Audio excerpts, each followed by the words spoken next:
الحمد لله رب العالمين والصلاة والسلام على أشرف الأنبياء والمرسلين ومن تبعهم بإحسان إلى يوم الدين. أعوذ بالله من الشيطان الرجيم. بسم الله الرحمن الرحيم. إن الذين كفروا لن تغني عنهم أموالهم ولا أولادهم من الله شيئا وأولئك هم وقود النار كدأب آل فرعون والذين من قبلهم كذبوا بآياتنا فأخذهم الله بذنوبهم والله شديد العقاب. قل للذين كفروا ستغلبون وتحشرون إلى جهنم وبئس المهاد.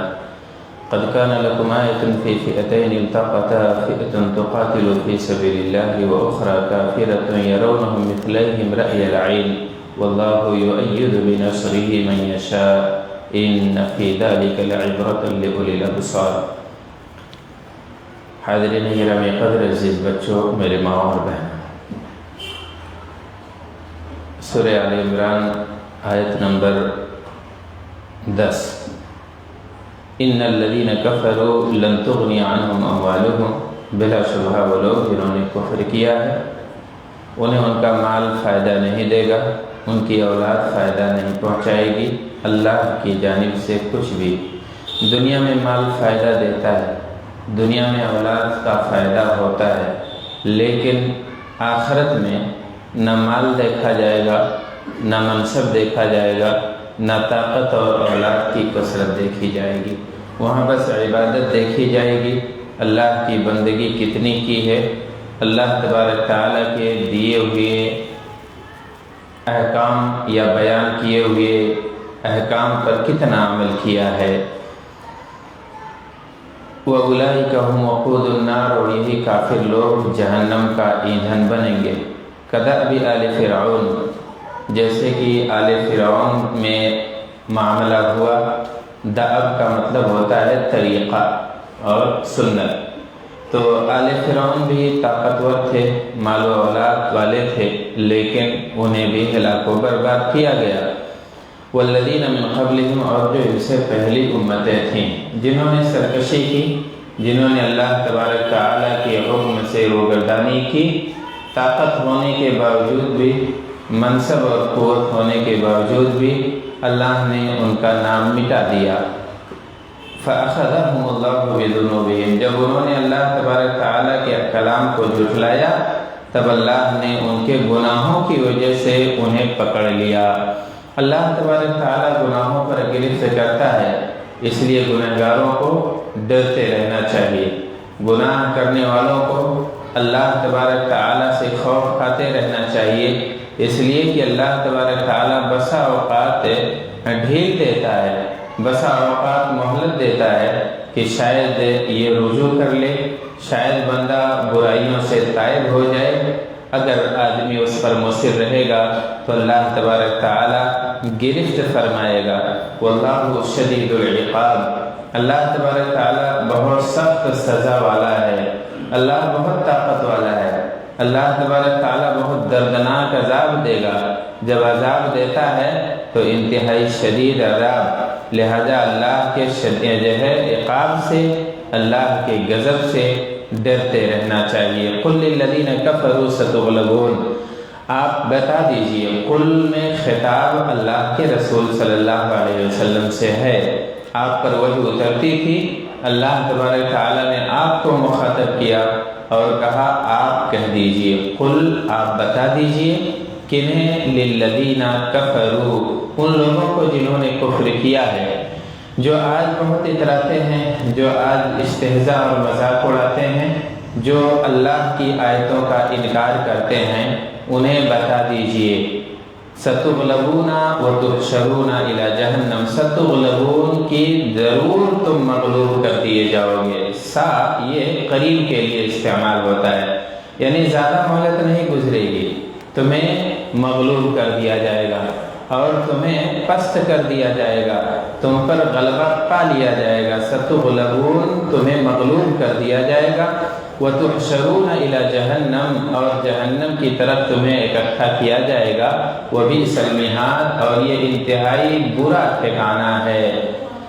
تو کافروں کو انتہائی یا قریب ہی انہیں مغلوب کر دیا گیا۔ یہاں اس سے مراد للذین کفروا سے مفسرین کہتے ہیں کہ مدینے کے یہودی مراد ہیں، مدینے کے یہودیوں سے خطاب ہے اور وہی مراد ہیں کہ تم آج گرچہ طاقت اور پاور میں ہو لیکن تم مغلوب ہونے والے ہو، اور اللہ تبارک تعالیٰ کا یہ وعدہ سچ ثابت ہوا کہ یہودیوں کے جو 3 مشہور قبائل تھے انہیں کچھ کو جلا وطن کیا گیا۔ 3 مشہور قبائل بنو نذیر، بنو قینقاع اور بنو قریظہ۔ ان کے پاس اسلحے بھی تھے، ان کے پاس ہتھیار تھے، ہتھیار مدینے میں یہ بناتے بھی تھے، ہتھیار بیچتے بھی تھے۔ یہ عادت ان کی پرانی ہے، جنگ میں ہتھیار بیچنے کی اور مصیبتوں سے فائدہ اٹھانے کی۔ تو آج بھی اس روش پر یہ قائم ہیں، لڑاتے بھی ہیں، ہتھیار بھی فراہم کرتے ہیں اور منصف اور جج بن کر سامنے بھی آ جاتے ہیں، مسیحا بھی بنتے ہیں اور خون بھی یہی بہاتے ہیں۔ تو ان کے پاس طاقت تھی، لیکن اللہ تبارک تعالیٰ نے وعدہ پورا کر دیا اور انہیں 2 قبائل میں سے 2 قبائل کو خیبر کی طرف جلا وطن کیا گیا اور بنو قریظہ کو قتل کر دیا گیا، ان کے مردوں کو، ان کی شرارت کی وجہ سے۔ تو اللہ تبارک تعالیٰ نے کہا بہت جلد ہی مغلوب کر دیے جاؤ گے، تمہیں تمہاری طاقت یا تمہارے جو غرور اور گھمنڈ تمہارا ہے اسے خاک میں ملا دیا جائے گا۔ قد کان لکم آیۃ فی فئتین التقطا فئۃ تقاتل فی سبیل اللہ، تمہارے لیے نشانی ہے فی فئتین، دونوں گروہوں، دونوں جماعتوں میں۔ فئہ کہتے ہیں گروہ کو اور فئتین اس کی تثنیہ ہے، دونوں گروہوں یا دونوں جماعتوں میں نشانیاں ہیں تمہارے لیے۔ التقطا، جو باہم گتھم گتھا ہو گئے تھے، مل گئے تھے۔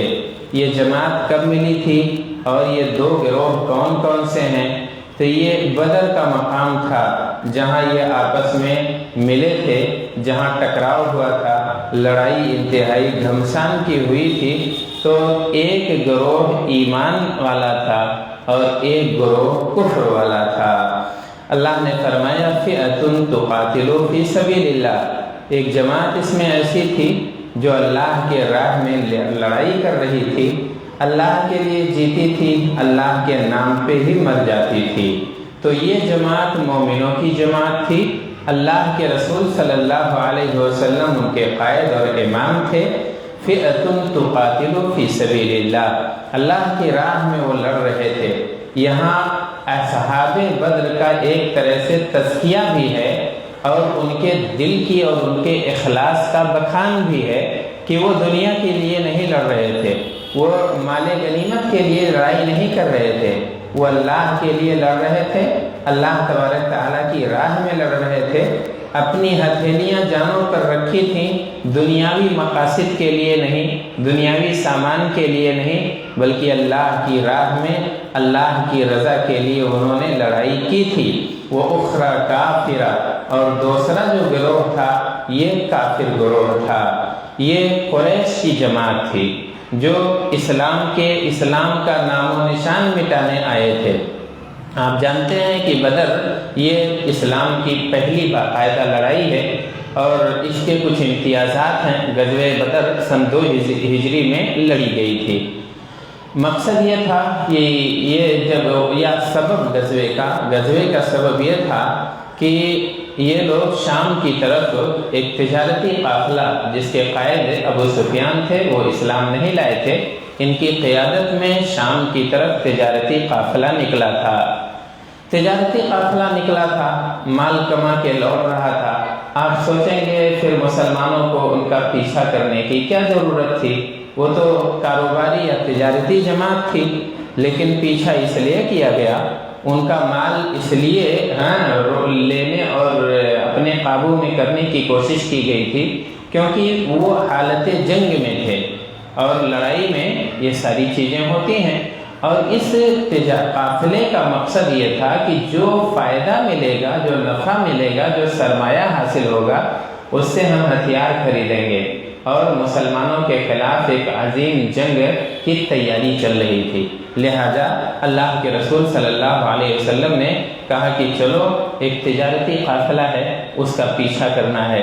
لیکن ابو سفیان انتہائی دانا اور بینا شخص تھے، انہوں نے کسی طریقے سے بچ بچا کے قافلہ قریش کی طرف واپس پہنچا دیا، مکے کی طرف۔ لیکن جب مکے والوں کو یہ خبر ملی کہ اب ہمارا تجارتی قافلہ بھی محفوظ نہیں ہے، تب وہ گھمنڈ اور غرور کے شکار ہو گئے اور کہا کہ اب ہم ان کا خاتمہ کریں گے، اور جتنے لوگوں نے یہ جرات کی ہے ہم ان کے خلاف لڑائی کریں گے۔ اور بدر کے مقام پہ اللہ تبارک تعالیٰ کی مشیت اور اس کی چاہت کے مطابق جنگ ہوئی، اور مسلمانوں کو اللہ تعالیٰ نے اس پہلی باقاعدہ جنگ میں شاندار فتح عطا فرمائی۔ یرونہم مثلیہم رأی العین، اور یہ دونوں جماعتیں دیکھ رہی تھیں انہیں اپنے ڈبل برابر، یعنی دونوں جماعتیں، مسلمان 360 تھے تو یہ لگ بھگ جو ہے 700 کافروں کو سمجھ رہے تھے، اور کافر جو ہے 1000 تھے تو مسلمانوں کو 2000 سمجھ رہے تھے۔ یہ اللہ تبارک تعالیٰ کی حکمت تھی کہ انہیں باہم ٹکرانا ہے، لڑانا ہے، اور ایک طرح سے خوف بھی اللہ نے دل میں پیدا کیا۔ پھر اللہ تبارک تعالیٰ نے انہیں ان کی نظروں میں ڈبل دکھایا، واللہ یؤید بنصرہ من یشاء۔ اور ہار جیت جنگ میں تعداد پر منحصر نہیں ہے، ہتھیار پر منحصر نہیں ہے۔ اللہ جس کی چاہتا ہے مدد فرماتا ہے، یؤید جس کو چاہتا ہے طاقت دیتا ہے، قوی کرتا ہے، مضبوط کر دیتا ہے، بنصرہ اپنی مدد سے۔ ان فی ذلک لعبرۃ لأولی الابصار، اس میں ڈھیر ساری نشانیاں ہیں غور کرنے والوں کے لیے، سمجھداروں کے لیے۔ غزوہ بدر میں بہت ساری نشانیاں ہیں۔ غزوہ بدر میں اسباب پہ نہیں، اللہ سے بھی روابط رکھے گئے۔ اللہ کے رسول صلی اللہ علیہ وسلم نے دیر تک دعائیں مانگی، اللہ تبارک تعالیٰ سے مدد اور نصرت کی درخواست کی، آہوزاری ایسی کی کہ آپ کی چادر سرک رہی تھی۔ ابو بکر رضی اللہ عنہ کو ترس آیا، یہ گئے کندھا پکڑتے ہیں اور کہتے ہیں اللہ کے رسول صلی اللہ علیہ وسلم اب رہنے دیجئے، اللہ تعالیٰ ضرور آپ کی یہ پکار اور آہو بکا سنے گا اور ضرور ہماری مدد فرمائے گا۔ اس کے بعد اللہ تعالیٰ نے کہا زین للناس حب الشہوات من النساء والبنین والقناطیر المقنطرۃ من الذہب والفضہ، زینا مزین کر دی گئی ہیں، للناس لوگوں کے لیے، کیا؟ حب الشہوات، یعنی شہوات کا مطلب آپ جانتے ہیں خواہش نفس، یہاں مشتہیات مراد ہے، ایسی چیزیں جن کی طرف طبیعت انسان کی مائل ہوتی ہے، جس سے دل میں محبت آ جاتی ہے، اور جو فطری محبت ہے وہ آدمی کے دل میں پیدا ہو جاتی ہے۔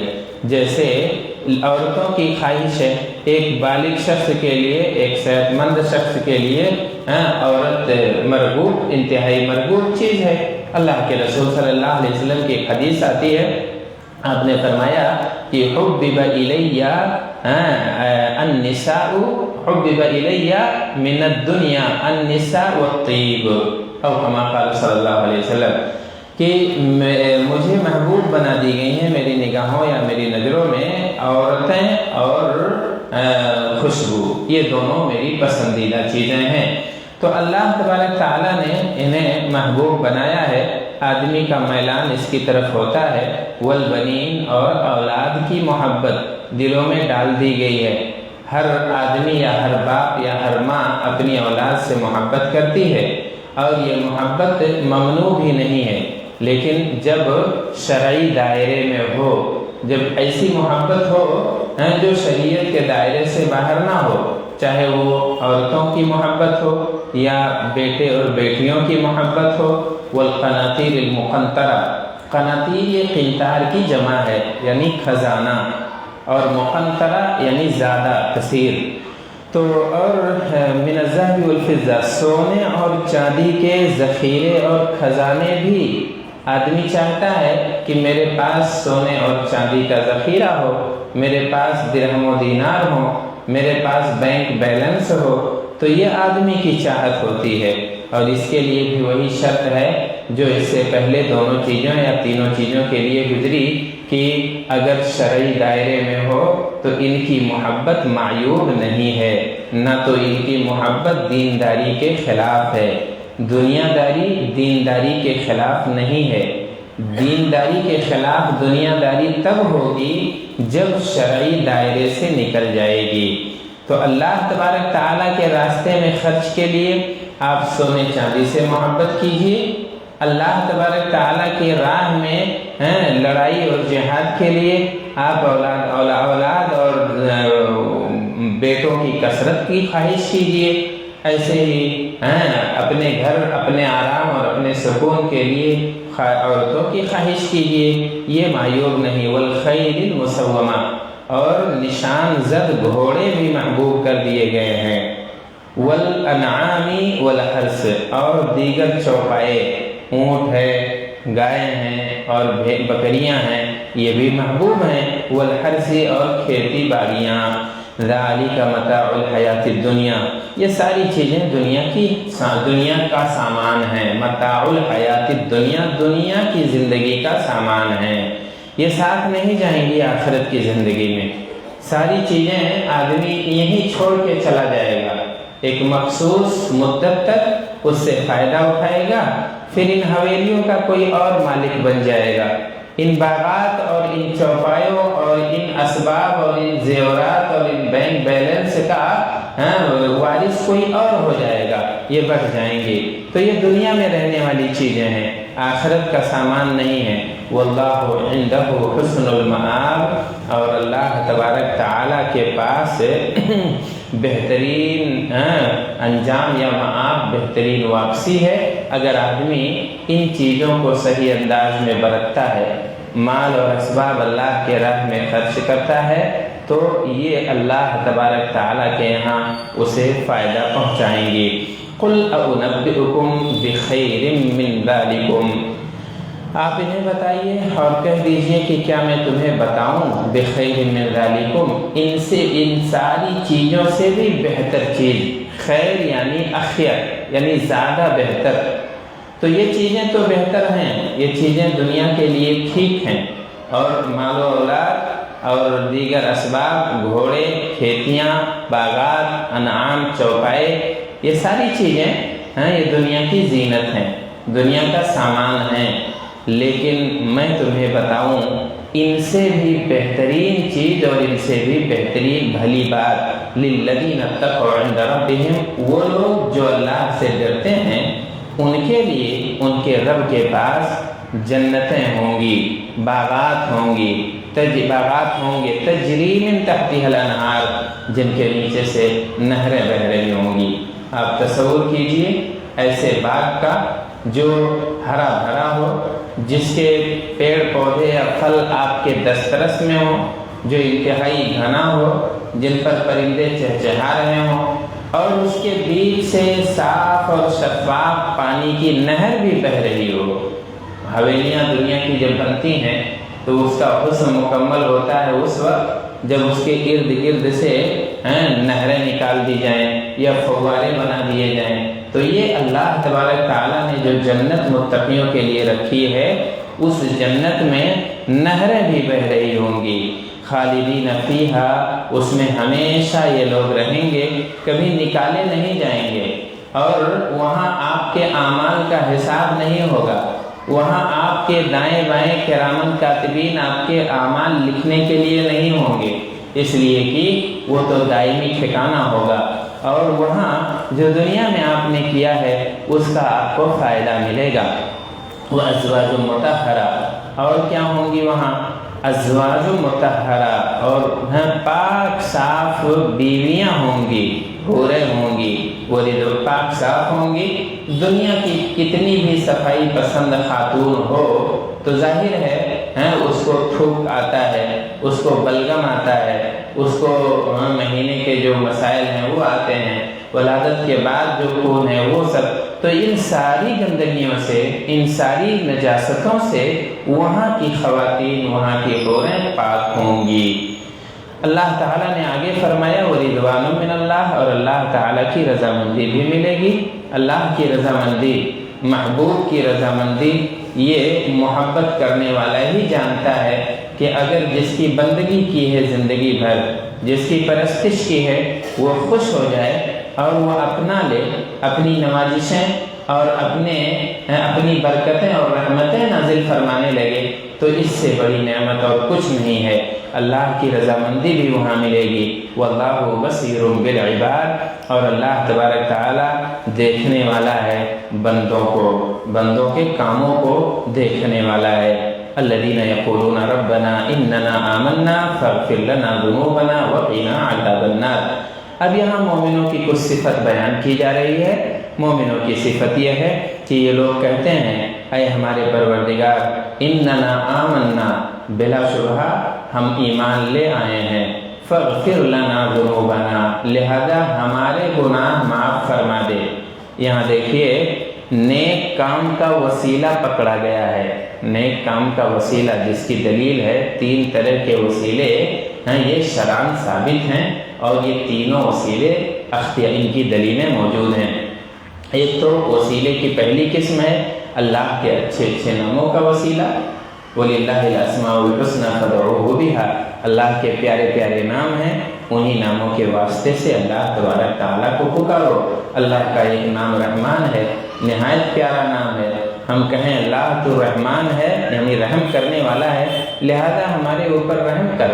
اللہ تو نوازنے والا ہے، کریم ہے، مجھے نواز دے۔ اللہ تو غافر ہے، غافر الذنوب ہے، گناہ مٹانے اور معاف کرنے والا ہے، تو مجھے معاف فرما دے۔ اس حوالے سے دعا کی جائے گی، اور یہ شرعی وسیلہ ہے۔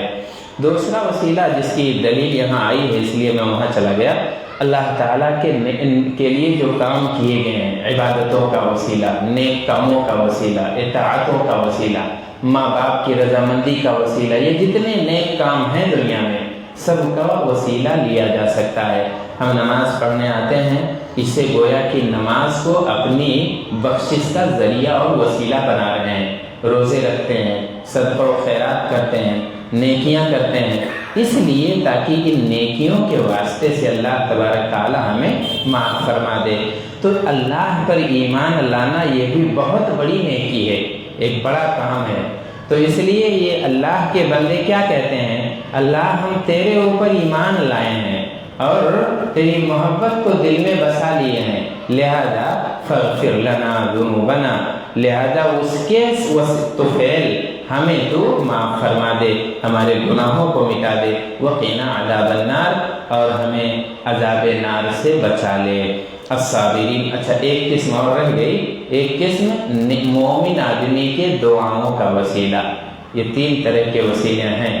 مومن آدمی کی دعا کا وسیلہ، جیسے ہم کسی سے کہیں کہ میں پریشانی میں ہوں، آپ میرے لیے دعا کیجیے، یا کوئی مکہ اور مدینہ حج پہ یا عمرے پہ جا رہا ہے تو اس سے ہم یہ گزارش کریں کہ آپ مقدس سرزمین پہ جا رہے ہیں، آپ دعاؤں میں یاد رکھیے گا ہمیں۔ اللہ کے رسول صلی اللہ علیہ وسلم نے حضرت عمر فاروق رضی اللہ عنہ عمرے کے لیے جا رہے تھے، آپ نے ان سے گزارش کی اور کہا لا تنسانا فی دعائک الخیر، کہ اپنے اچھی دعاؤں میں ہمیں بھولنا نہیں۔ تو معلوم یہ ہوا کہ آپ اپنے سے کمتر آدمی سے بھی، اپنے سے چھوٹے آدمی سے بھی، ضروری نہیں کہ بزرگ آدمی ہو، کوئی عالم ہو، علامہ ہو، جبہ کوپے والا ہو، اسی سے صرف گزارش کریں، نہیں، آپ کسی بھی آدمی سے، کسی بھی مومن سے یہ درخواست کر سکتے ہیں کہ آپ ہمارے لیے دعا کیجئے۔ اللہ تبارک تعالیٰ کس کی دعا سن لے کسی کو پتہ نہیں ہے، لہذا آپ کسی سے بھی دعا کریں۔ اب اس کے بعد چوتھے وسیلے کی کوئی دلیل موجود نہیں ہے، یہ تین وسیلے ثابت ہیں۔ اگر کوئی عالم یا کوئی مفتی یا کوئی بھی آدمی اگر کوئی اور وسیلہ دلیل کے بیس سے ثابت کرتا ہے تو ہمارا یہ دعویٰ ہے قیامت تک کہ ہم اسے بھی تسلیم کریں گے، ہم اسے بھی قبول کریں گے، لیکن دلیل چاہیے، ہر مسئلے کی دلیل چاہیے۔ تین طرح کے وسیلے ثابت ہیں، اس لیے ہم ان تینوں کے واسطے سے اللہ سے دعا کر رہے ہیں۔ اللہ تو ہمیں معاف فرما دے، ہمارے گناہوں کو معاف فرما دے، عذاب نار سے ہمیں بچا لے۔ الصابرین، آخری آیت پڑھ رہا ہوں، الصابرین والصادقین والقانتین والمنفقین والمستغفرین بالاسحار۔ اللہ تعالیٰ نے مومنوں کی صفت بیان کرتے ہوئے کہا کہ یہ صبر کرنے والے ہیں، صبر کرتے ہیں۔ اللہ تعالیٰ جو ان کے تقدیر میں جو پریشانیاں لکھ دیتا ہے اس پر صبر کرتے ہیں، عاجز نہیں آتے ہیں اور آہو بکا نہیں کرتے ہیں، سینہ چاک نہیں کرتے ہیں، اللہ تبارک تعالیٰ کے تقدیر کے خلاف کوئی غلط بات نہیں کہتے ہیں، صبر سے اسے جھیل جاتے ہیں جو بھی پریشانی آتی ہے، اور ایسے ہی اطاعتوں پر صبر کرتے ہیں۔ ٹھنڈی کا موسم ہے، طبیعت نہیں چاہ رہی ہے وضو کرنے کی، یا نرم گرم بستر چھوڑنے کی طبیعت نہیں چاہ رہی ہے، لیکن آدمی صبر کرتا ہے اور بستر سے الگ ہو جاتا ہے، ٹھنڈے پانی سے وضو کرتا ہے، مسجد چلا آتا ہے۔ یہ اللہ کی اطاعت پر صبر کرنا ہوا۔ اور معصیت پر صبر، یہ صبر کی 3 قسمیں ہیں، اللہ کی اطاعت پر صبر کرنا، اللہ کی معصیت پر صبر کرنا۔ نفس چاہتی ہے، طبیعت چاہتی ہے برائی کی طرف، لیکن آدمی صبر کر لیتا ہے اللہ کے ڈر سے، اللہ کے خوف سے۔ بے ایمانی کا موقع ہے، طبیعت چاہتی ہے، نفس چاہتی ہے کہ بے ایمانی کر لے۔ خیانت کا موقع ہے، طبیعت چاہتی ہے کہ خیانت کر جائے، لیکن پھر باز آ جاتا ہے، اپنے آپ کو روک لیتا ہے اور صبر سے کام کرتا ہے۔ تو یہ معصیت پر صبر کرنا ہوا۔ اور تیسری قسم ہے صبر کی، اللہ کی تقدیر پر صبر کرنا، جو بھی قسمت میں ہے اسے جھیلنا ہے، جو بھی قسمت میں ہے وہ حاصل ہو کے رہے گی، لہذا آدمی اس پر صبر کرتا ہے۔ تو یہ مومنوں کی صفت ہے، صبر کرنے والے ہوتے ہیں۔ صادقین، یہ سچے ہیں، اپنے ایمان میں سچے ہیں، اپنی عبادتوں میں سچے ہیں، اپنے معاملات میں سچے ہیں، اپنی باتوں میں سچے ہیں، اور اپنے عقائد میں سچے ہیں۔ والقانتین، اور فرما برداری کرنے والے ہیں، اللہ تبارک تعالیٰ کی فرما برداری کرتے ہیں۔ والمنفقین، اور خرچ کرنے والے ہوتے ہیں۔ مال آتا ہے تو سونپ کے اسے رکھتے نہیں ہیں، بلکہ جس مالک نے مال دیا ہے اس کے راہ میں بھی خرچ کرتے ہیں۔ والمستغفرین بالاسحار، اور صبح کے وقت، صبح سویرے یا سحر کے وقت اللہ سے معافی مانگتے ہیں۔ معافی تو کسی بھی وقت مانگی جا سکتی ہے، لیکن سحر کا وقت یہ انتہائی بہترین وقت ہوتا ہے عبادت کرنے کا اور استغفار کرنے کا۔ تو افضل ترین وقت میں اللہ تبارک تعالیٰ سے استغفار کرتے ہیں اور معافی کی درخواست کرتے ہیں۔ اچھا، اب اس کے بعد انعامات ہمارے سامنے ہیں، تو 3 انتہائی اہم انعام آج آیا ہوا ہے ماشاءاللہ، قرآن پاک کا انعام ہے، اور اشارہ یہ ملا ہے کہ بڑے لوگ کوشش کریں کہ جواب صحیح دیں تاکہ ان تک انعام پہنچ سکے۔ اچھا، تو سب سے پہلا سوال آپ لوگوں سے یہ کیا جائے گا کہ تھوڑا سا مشکل سوال کرنا پڑے گا۔ قل للذین کفروا ستغلبون وتحشرون الی جہنم۔ اللہ تعالیٰ نے نبی پاک صلی اللہ علیہ وسلم سے کہا کہ کافروں سے کہہ دیجئے کہ تم مغلوب ہونے والے ہو، بہت جلد مغلوب ہونے والے ہو۔ تو یہ کون سی جماعت تھی اور کہاں مغلوب ہوئی تھی؟ سوال کا 2 ٹکڑا ہے، کون سی جماعت تھی، کہاں ہاری تھی؟ اگر بڑے لوگ ہاتھ نہیں اٹھائیں گے تو ہاں جی بتائیے۔ ہاں یہودی تھے، ہاں ٹھیک ہے، جی ہاں وہ لوگ تھے، ہاں ماشاءاللہ۔ تو یہ خیبر جلا وطن کر دیا گیا تھا، یہودی مدینے کے یہودی مراد ہیں کافروں سے، اور انہیں مغلوب کیا گیا، بہت جلدی یہ ہار گئے تھے۔ آئیے نام لے جائیے ماشاءاللہ۔ تو آپ نے سارے بزرگوں کی نیابت کر دی ہے جی ماشاءاللہ۔ اچھا، اب اس کے بعد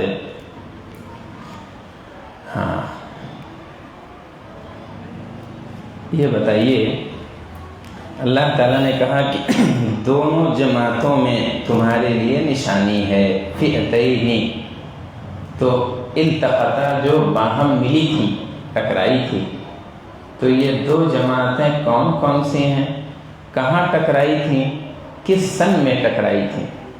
اچھا ہاں چلو تم کو یہاں بتاؤ۔ ہاں جنگ بدر میں، اور کس سن میں؟ سن 2 ہجری میں۔ اس کے بعد دو جماعتیں، کون کون سی جماعتیں تھیں؟ ہاں ٹھیک ہے، بہت اچھے، یعنی صحابہ کرام کی جماعت، مومنوں کی جماعت، اور دوسری جماعت قریش کی، قریش کا گروہ اور مکے کا۔ بہت اچھے ماشاءاللہ، اور جزاک اللہ۔ اچھا اب بتائیے آخری سوال۔ اللہ تعالیٰ نے کہا کہ دنیا کی کچھ چیزیں میں نے تمہاری نظروں میں محبوب بنا دی ہیں، تم ان سے محبت کرتے ہو، تو کم سے کم 3 چیزیں بتاؤ۔ ہاں اللہ تعالیٰ نے دنیا کی چیزیں محبوب بنا دی ہیں، کئی چیزیں ذکر کی ہیں، یہ ہے یہ ہے یہ، ہاں بتاؤ، کھڑے ہو جاؤ بتاؤ۔ ہاں بہت اچھے، ٹھیک ہے۔ اور کون ہے؟ پیسے ہیں، یعنی سونا چاندی ہے، روپے درہم و دینار ہیں، ہاں ایک باقی ہے۔